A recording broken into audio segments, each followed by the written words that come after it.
was a challenge to try and capture something as iconic as Alcatraz. You know about this. This is arguably the most famous prison in the world, and now you're in it. Just the space, you know, the physicality of it, because it's quite claustrophobic. When modern-day prisons are designed, they really consider not intimidating people or making the spaces, you know, as least stressful as possible. Well, Alcatraz didn't suffer from those restrictions. They did the research, they went out, studied Alcatraz, not just from books or internet.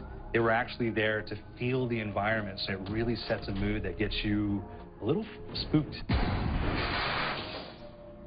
Well, we kind of started with the base layout of Alcatraz. The entire island we ended up roughing out in kind of a white box form, and then figuring out what play spaces we wanted to use out of that, what would be the most interesting areas to play in, and the connections between spaces, and spaces that the public doesn't necessarily get to go into.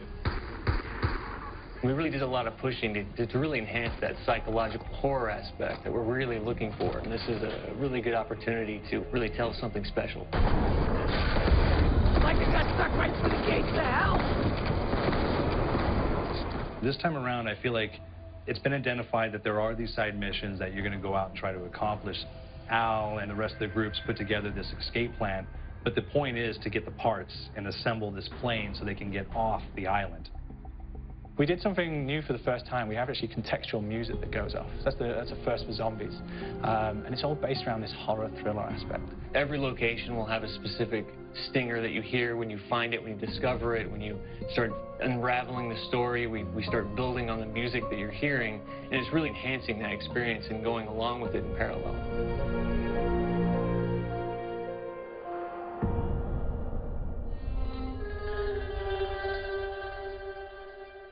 Because we wanted to embrace this kind of horror thriller element, we wanted character actors, guys who could really embody someone and then convey emotion. So that's why we went for guys like Ray Liotta, getting in that kind of guy. You know, we wanted a frantic nature, so he plays a character called Billy Handsome, who's this kind of psychopath who would be employed by the mob to kill people in interesting ways. Chaz Palminteri, he plays a guy called Sal DeLuca, an old mob boss. Michael Madsen playing Finn O'Leary. He's kind of worked himself from the floor, you know, from the streets. He's got his hands dirty in the blood and the guts a couple of times. And then we had Joe Pantoliano, and he plays Arthur Arlington, who's nicknamed the Weasel. Those guys, they bring a quality and a subtlety and timing that you can't really identify or try to recreate. Bring it on, dirtbag! You start off in the afterlife mode, and that's just going to be, you know, what's going on. You're going to try to solve the mystery from the second you start. Afterlife, to me, brings a new element, like a new puzzle element. It forces me to think a little bit more or look for the clues or kind of think of zombies on a slightly deeper level. You see clues throughout the map that tell you, ooh, perhaps if I'm in the afterlife, I can interact with this object, or there's some puzzle going on here that I need to be in the afterlife. Back east, I whacked a dirty dentist with one of these. Took forever, too. Alcatraz has a Civil War kind of fort background before it turned into a penitentiary. And so we had this kind of backstory, the idea that the warden would have collected Civil War weaponry. And one of them is a blundergat. It's a fictional weapon, but the idea of the combination between a blunderbuss and a Gatling gun. And possibly, there might be a way of upgrading it to a more fantastical weapon that the players may find. You all gotta go sometime? You just went now.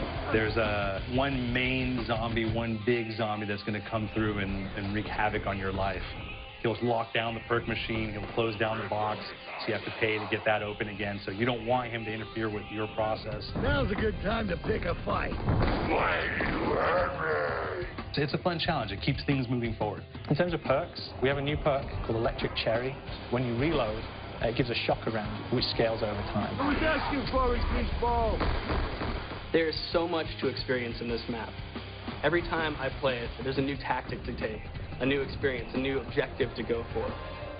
But there's also this layer of things that we aren't exactly exposing to the players right off the bat and will need to be discovered. Don't let me go.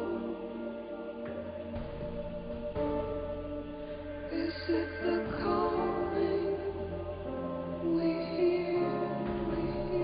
we've got the undead in there, we've got these historical elements, and these fantastic actors all seem to be with peace with each other in this kind of same world. So it's magical, and our team is incredibly excited by it.